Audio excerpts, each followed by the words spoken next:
Hello everyone, welcome to our channel Morning Star. आज है 24 अगस्त और हम लोग फूल पत्ती वाली क्लास का रिवीजन करेंगे। आज की क्लास में हम लोग सभी महत्वपूर्ण प्रश्नों का रिवीजन करेंगे जो कुमार गौरव सर द्वारा कराए जाते हैं। तो और आज की क्लास इंपॉर्टेंट होने वाली है क्योंकि हम लोग चंद्रयान 3 अभियान के बारे में पढ़ेंगे और इसके साथ में ही चंद्रयान प्रथम, चंद्रयान द्वितीय और इसके साथ में ही इसरो के बारे में सारी चीज़ें पढ़ेंगे। तो आप लोग वीडियो के लास्ट तक बने रहिए और आप लोगों को इसकी PDF हमारे टेलीग्राम चैनल में मिल जाएगी।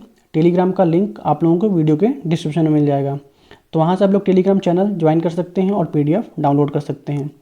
तो शुरू करते हैं। हम लोगों का पहला क्वेश्चन है, हाल ही में चंद्रमा के दक्षिणी ध्रुव पर सफलतापूर्वक लैंड करने वाला दुनिया का पहला अभियान कौन सा है?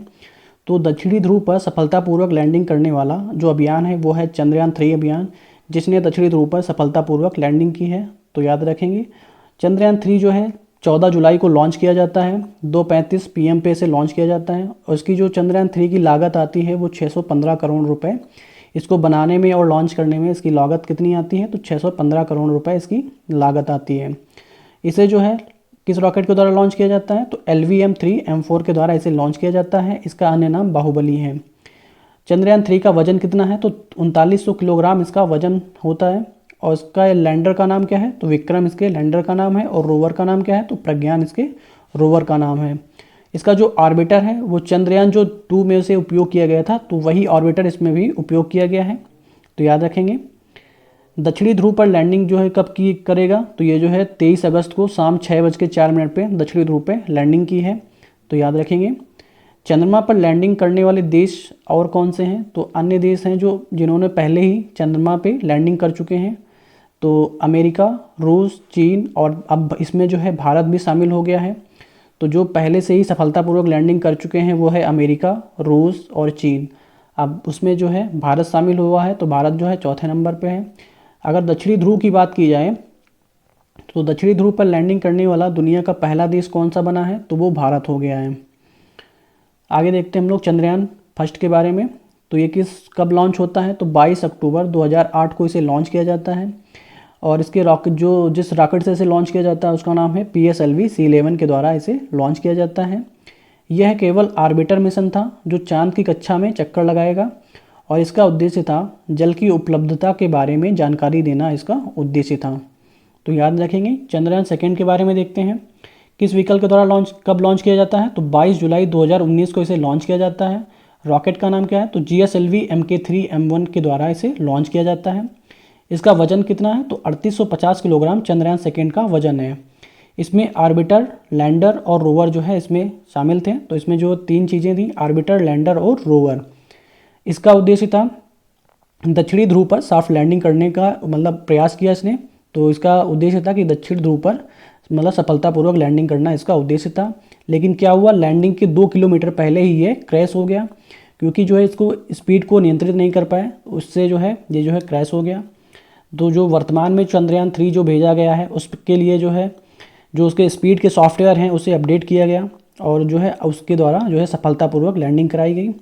तो याद रखेंगे हम लोग। आगे देखते हैं इसरो के बारे में देखते हैं। तो इसरो की स्थापना कब होती है? तो 15 अगस्त 1969 को इसरो की स्थापना होती है। इसरो का हेडक्वार्टर कहाँ पे? तो बेंगलुरु में है। और इसके पहले हेड कौन है? तो विक्रम साराभाई इसके पहले हेड हैं। वर्तमान में कौन हेड हैं? तो वर्तमान में S सोमनाथ इसके हेड हैं। और इसके जो लॉन्च किए जाते हैं प्रक्षेपण, तो कहाँ से लॉन्च किए जाते हैं? तो सतीश धवन अंतरिक्ष केंद्र श्रीहरिकोटा आंध्र प्रदेश से इसे यहाँ से लॉन्च किए जाते हैं। हम लोग नेक्स्ट क्वेश्चन देखते हैं। हाल ही में थाईलैंड का नया प्रधानमंत्री किसे नियुक्त किया गया है? तो याद रखेंगे थाईलैंड का नया प्रधानमंत्री नियुक्त किया गया है श्रेथा थावसिन को जो है इन्हें नियुक्त किया गया है नए प्रधानमंत्री के रूप में, श्रेथा थावसिन। और ये तीसरे क्रम के प्रधानमंत्री हैं। तो सारी चीज़ें याद रखेंगे। ऑस्ट्रेलिया के वर्तमान प्रधानमंत्री कौन है? तो एंथनी अल्बनीज जो है ऑस्ट्रेलिया के वर्तमान प्रधानमंत्री हैं। जापान के प्रधानमंत्री कौन है? तो फूमियो किस्टो हैं। भारत के कैग कौन है? तो कैग यानी कंट्रोलर एंड ऑडिटर जनरल कौन है? तो गिरीश चंद्र मुर्मू जो है भारत के कैग हैं। तो ये जो है कैग किस आर्टिकल के तहत आते हैं? तो आर्टिकल नंबर 148 के अंतर्गत आते हैं। तो याद रखेंगे। तो कैग जो है आर्टिकल नंबर 148 से 151 के अंतर्गत आते हैं। भारत के महान्यायवादी कौन है? तो CAG कौन है? तो R वेंकट रमणी जो है इसके अटॉर्नी जनरल कौन है? तो अटॉर्नी जनरल है आर वेंकटरमणी हैं, तो याद रखेंगे। सीबीआई के निदेशक कौन है? तो प्रवीण सूद जो है सीबीआई के निदेशक हैं। मुख्य सतर्कता आयुक्त यानी सीवीसी चीफ विजिलेंस कमिश्नर कौन है? तो प्रवीण कुमार श्रीवास्तव जो है मुख्य सतर्कता आयुक्त हैं। नेक्स्ट क्वेश्चन है हम लोगों का, हाल ही में भारतीय चुनाव आयोग ने किसे राष्ट्रीय आइकन घोषित किया? तो राष्ट्रीय आइकन किसे चुनाव आयोग ने किसे राष्ट्रीय आइकन घोषित किया? तो सचिन तेंदुलकर को राष्ट्रीय आइकन घोषित किया है। जो भारतीय चुनाव आयोग की स्थापना कब होती है? तो 25 जनवरी 1950 को भारतीय जो है चुनाव आयोग की स्थापना होती है। और चुनाव आयोग का जो उल्लेख है वो किस भाग में है? तो वो भाग 15 में उल्लेखित है। आर्टिकल नंबर 324 से आर्टिकल नंबर 329 में इसका उल्लेख किया गया है। पहले सीवीसी कौन है? तो सुकुमार सेन जो है पहले चीफ विजिलेंस कमिश्नर हैं। और पहली महिला सीवीसी कौन है? तो वो हैं रमा देवी। वर्तमान में सीवीसी कौन है? तो वर्तमान में सीवीसी जो हैं वो हैं राजीव कुमार। और इन्हें सचिन तेंदुलकर को भारतीय चुनाव आयोग ने राष्ट्रीय आइकन क्यों घोषित किया? क्योंकि जो 2024 में इलेक्शन होने वाले हैं उसमें जो वोटिंग है उस वोटिंग परसेंटेज को बढ़ाने के लिए इन्हें जो है राष्ट्रीय आइकन के रूप में नियुक्त किया गया है। सेवलॉन इंडिया के हैंड एम्बेसडर कौन है? तो सेवलॉन इंडिया के हैंड एम्बेसडर कौन है? तो ये हैं सचिन तेंदुलकर बनाए गए हैं। महाराष्ट्र सरकार ने स्माइल एम्बेसडर किसे बनाया है? तो सचिन तेंदुलकर को स्माइल एम्बेसडर बनाया है। आईसीसी क्रिकेट वर्ल्ड कप 2023 का ब्रांड एम्बेसडर किसे नियुक्त किया गया है? तो शाहरुख खान को ब्रांड एम्बेसडर नियुक्त किया गया है। महिला बॉक्सिंग चैंपियनशिप का ब्रांड एम्बेसडर किसे नियुक्त किया गया है? तो फरहान अख्तर और एमसी मैरी कॉम को महिला बॉक्सिंग चैंपियनशिप का ब्रांड एम्बेसडर नियुक्त किया गया है। नेक्स्ट क्वेश्चन हम लोगों का, हाल ही में घोषित धौलपुर करौली 54वें टाइगर रिजर्व का संबंध किस राज्य से है? तो धौलपुर करौली जो है 54वें टाइगर रिजर्व का संबंध जो है राजस्थान से है। और ये राजस्थान का 5वां जो है टाइगर रिजर्व है, तो याद रखेंगे धौलपुर करौली जो है राजस्थान का 5वां टाइगर रिजर्व है। और ये जो है टोटल जो है तो भारत में 53वां टाइगर रिजर्व कौन है? तो भारत का ये रानीपुर उत्तर प्रदेश में है, तो याद रखेंगे। और 54वां कौन हो गया? तो 54वां हो गया है धौलपुर करौली, और ये राजस्थान का 5वां है। राजस्थान के अन्य 4 टाइगर रिजर्व कौन है? तो वो हैं सरिस्का, रणथंभौर और मुकुंदरा हिल्स, ठीक है, और रामगढ़ विषधारी जो बूंदी में स्थित है, तो याद रखेंगे। और ये भारत का 52वां जो है टाइगर रिजर्व है, तो याद रखेंगे सरिस्का, रणथंभौर, मुकुंदरा हिल्स और रामगढ़ विषधारी जो बूंदी में स्थित है। सर्वाधिक टाइगर वाला राज्य कौन सा है? तो सर्वाधिक टाइगर वाला राज्य जो है मध्य प्रदेश है। प्रबंधन प्रभावशीलता मूल्यांकन में शीर्ष पर टाइगर रिजर्व कौन है? तो वो है पेरियार। और टाइगर रिजर्व जो केरल में है वो ये जो पेरियार कहाँ पे है? तो ये कहाँ पे? केरल में है, याद रखेंगे। और दूसरा कहाँ पे? सतपुड़ा मध्य प्रदेश में है। अंतर्राष्ट्रीय टाइगर डे कब मनाया जाता है? तो 29 जुलाई को अंतर्राष्ट्रीय टाइगर डे मनाया जाता है। प्रोजेक्ट एलिफेंट की शुरुआत कब होती है? तो 1992 से प्रोजेक्ट एलिफेंट की शुरुआत होती है। हाल ही में किसे राष्ट्रीय हरित न्यायाधिकरण के अध्यक्ष पद पर नियुक्त किया गया है? तो किसे राष्ट्रीय हरित न्यायाधिकरण के अध्यक्ष पद पर नियुक्त किया गया है? तो प्रकाश श्रीवास्तव को नियुक्त किया गया है, तो याद रखेंगे प्रकाश श्रीवास्तव को। और जो कलकत्ता हाई कोर्ट के पूर्व न्यायाधीश होते हैं, ठीक है, तो याद रखेंगे प्रकाश श्रीवास्तव जो कलकत्ता के पूर्व न्यायाधीश थे। एनजीटी, तो एनजीटी की स्थापना कब होती है? तो इसकी स्थापना होती है 18 अक्टूबर 2010 को। और किस अधिनियम के तहत? तो 2010 के अधिनियम के तहत इसकी स्थापना होती है, तो याद रखेंगे। इसका हेडक्वार्टर कहाँ पे? तो इसका हेडक्वार्टर है दिल्ली में। और हेड कौन है? तो जो सेवानिवृत्त न्यायाधीश होते हैं वो इसके हेड बनाए जाते हैं, तो याद रखेंगे। आगे देखते हैं कुछ महत्वपूर्ण ललन टॉप बातें। सुप्रीम कोर्ट के वर्तमान मुख्य न्यायाधीश कौन है? तो वर्तमान मुख्य न्यायाधीश हैं DY चंद्रचूड़, और ये 50वें नंबर के मुख्य न्यायाधीश हैं। परमाणु ऊर्जा आयोग के अध्यक्ष कौन है? तो AK मोहंती जो है परमाणु ऊर्जा आयोग के अध्यक्ष हैं। 15वें वित्त आयोग के अध्यक्ष कौन है? तो नंद किशोर सिंह जो है 15वें वित्त आयोग के अध्यक्ष हैं। जो वित्त आयोग आता है वो किस आर्टिकल के तहत आता है? आर्टिकल नंबर 280 के तहत। नेशनल ह्यूमन राइट कमीशन के वर्तमान हेड कौन है? तो NHRC के वर्तमान हेड हैं अरुण कुमार मिश्र हैं। इसकी स्थापना होती है 1993 अधिनियम के तहत, और ये एक वैधानिक संस्था है, तो याद रखेंगे। अब आगे देखते हैं हम लोग संवैधानिक विकास के 10 महत्वपूर्ण सवाल, जो गौरव सर ने गौरव सीरीज शुरू की है, जिसके तहत संवैधानिक विकास के लिए जो है 10 क्वेश्चन डेली कराए जाएंगे। तो हम लोगों का पहला क्वेश्चन है, कोलकाता में 1774 में स्थापित सुप्रीम कोर्ट के पहले मुख्य न्यायाधीश कौन है? तो जो रेगुलेटिंग एक्ट था उसके तहत जो है 1774 में स्थापित सुप्रीम कोर्ट के पहले मुख्य न्यायाधीश थे, वो थे एलिजा इम्प्रे जो है पहले मुख्य न्यायाधीश थे। भारत सचिव का पद सृजित हुआ किस अधिनियम के तहत? तो 1858 अधिनियम के तहत भारत सचिव का पद सृजित किया गया। बंगाल के अंतिम गवर्नर जनरल कौन थे? तो वो थे विलियम बेंटिंक थे। और जो भारत के पहले गवर्नर जनरल थे, तो भारत के पहले गवर्नर जनरल वो भी विलियम बेंटिक थे। तो याद रखेंगे, जो बंगाल के अंतिम थे और भारत के प्रथम। पोर्टफोलियो सिस्टम कब शुरू हुआ? तो 1861 के अधिनियम के तहत पोर्टफोलियो सिस्टम जो है शुरू किया गया। सांप्रदायिक निर्वाचन प्रणाली देन है, तो 1909 के मॉर्ले मिंटो रिफॉर्म के तहत जो है सांप्रदायिक निर्वाचन प्रणाली जो है शुरू की गई थी। प्रांतों में द्वैत शासन की शुरुआत कब होती है? तो द्वैत शासन की शुरुआत होती है 1919 का मॉन्टेग्यू चेम्सफोर्ड सुधार अधिनियम के तहत जो है प्रांतों में द्वैत शासन लगाया गया। तो याद रखेंगे। आरबीआई की स्थापना कब होती है? तो आरबीआई की स्थापना होती है 1934 के एक्ट के तहत जो है इसकी स्थापना की जाती है। और स्थापना कब होती है? 1 अप्रैल 1935 को इसकी स्थापना होती है। तो अधिनियम कौन सा था? 1934 का अधिनियम, और स्थापना होती है 1 अप्रैल 1935 को। केंद्र में द्वैत शासन की शुरुआत कब होती है? तो 1935 भारत शासन अधिनियम के तहत द्वैत शासन की शुरुआत की जाती है। क्रिप्स मिशन के समय वायसराय कौन था? तो लिनलिथगो जो है क्रिप्स मिशन के समय वायसराय थे। तो याद रखेंगे। कैबिनेट मिशन में 3 सदस्य थे, तो वो 3 सदस्य कौन थे?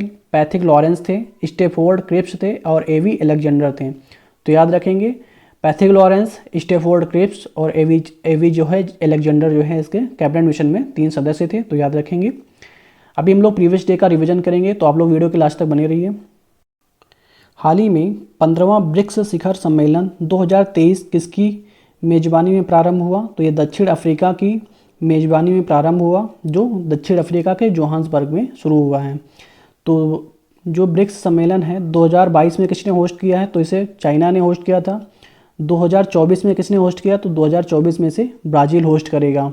2023 की थीम क्या थी? तो 2023 की थीम थी ब्रिक्स और अफ्रीका देश जो है तेज़ी से विकास करें, इसका जो है उद्देश्य था। ब्रिक्स और अफ्रीका तेज़ी से विकास करें, इसका उद्देश्य था। नेक्स्ट क्वेश्चन है हम लोगों का, G20 सांस्कृतिक कार्य समूह की चौथी बैठक कहाँ आयोजित होगी? तो G20 की चौथी बैठक जो है वाराणसी में आयोजित की जाएगी। पहली बैठक कहाँ पे हुई थी? तो पहली बैठक जो है खजुराहो मध्य प्रदेश में इसकी पहली बैठक होती है। दूसरी बैठक भुवनेश्वर उड़ीसा में होती है। तीसरी बैठक हम्पी कर्नाटक में होती है। तो याद रखेंगे, पहली बैठक खजुराहो मध्य प्रदेश, दूसरी भुवनेश्वर उड़ीसा में, तीसरी हम्पी में और चौथी वाराणसी में। नेक्स्ट क्वेश्चन है, हाल ही में चर्चा में रहा कावेरी जल विवाद का संबंध किन राज्यों से है? तो कावेरी जल विवाद का संबंध है कर्नाटक और तमिलनाडु राज्य से। कावेरी नदी जो है जिसे दक्षिण भारत की गंगा कहते हैं, और इसका उद्गम कहाँ से होता है? तो उद्गम होता है ब्रह्मगिरी की पहाड़ियों से, कर्नाटक से जो इसका उद्गम होता है। तो याद रखेंगे, उद्गम जो है ब्रह्मगिरी की पहाड़ी कर्नाटक से इसका उद्गम होता है। और इसके प्रवाह क्षेत्र हैं जो तमिलनाडु, कर्नाटक और पांडिचेरी जो है इसके प्रवाह क्षेत्र हैं। तो याद रखेंगे।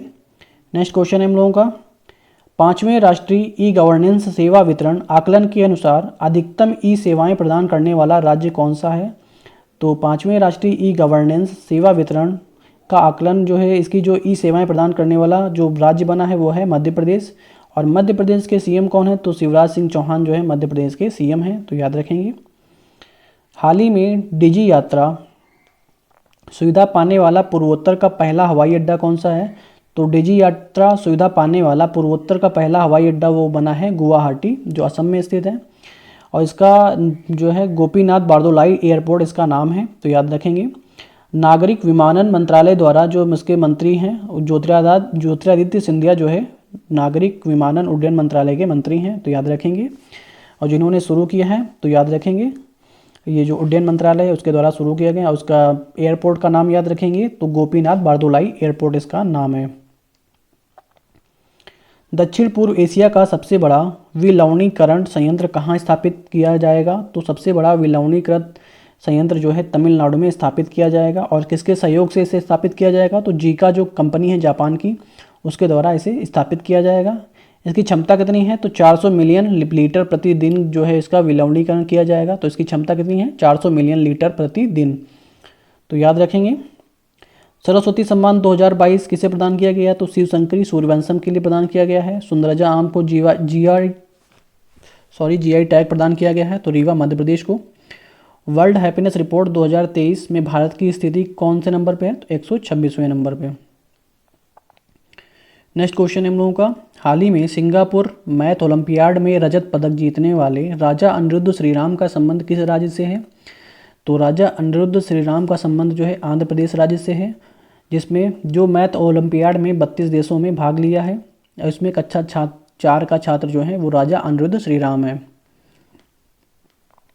विश्व जल सप्ताह 2023 कब मनाया गया? तो 20 से 24 अगस्त तक जल सप्ताह मनाया गया है। इसकी शुरुआत होती है 1991 से, और इसकी थीम क्या है? तो सीड्स ऑफ चेंज, यानी कि परिवर्तन के बीज जो है इसकी थीम है।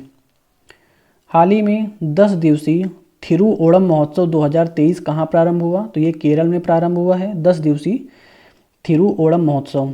तो याद रखेंगे केरल से इसकी ये प्रारंभ हुआ है। फसल उत्सव जो है 20 से 31 अगस्त तक प्रारंभ किया गया है।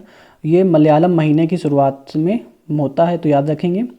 वेल्लम कट्टी बोट रेस का आयोजन भी कहाँ होता है? तो ये केरल में होता है। तो याद रखेंगे जो फसल उत्सव होता है वो कहाँ होता है? तो केरल में होता है, और ये 20 से 31 अगस्त तक होता है। हाल ही में विश्व एथलेटिक्स संघ के उपाध्यक्ष पद पर किसे भारतीय को नियुक्त किया गया है? तो याद रखेंगे विश्व एथलेटिक्स संघ पर किसे नियुक्त किया गया भारतीय अध्यक्ष के रूप में? तो आदिल सुमरीवाल को जो है विश्व एथलेटिक्स संघ का भारतीय जो है उपाध्यक्ष के रूप में नियुक्त किया गया है आदिल सुमरीवाला को। अध्यक्ष कौन है? तो ये जो है सेबेस्टियन जो है इसके अध्यक्ष हैं, और आदिल सुमरीवाला ये उपाध्यक्ष हैं। स्थापना इसकी कब होती है? तो 1912 में इसकी स्थापना होती है विश्व एथलेटिक्स संघ की, और इसका हेडक्वार्टर है स्टॉकहोम, स्वीडन में इसका हेडक्वार्टर है। पहली विदेश कार्यालय की बैठक किसके बीच हुई? तो भारत और समोआ के बीच में इसकी बैठक होती है, तो याद रखेंगे। आई होप आप लोगों को वीडियो पसंद आया होगा। वीडियो पसंद आया हो तो वीडियो को लाइक करें और चैनल को सब्सक्राइब करें, और वीडियो को ज़्यादा से ज़्यादा शेयर करें। Okay, thank you guys.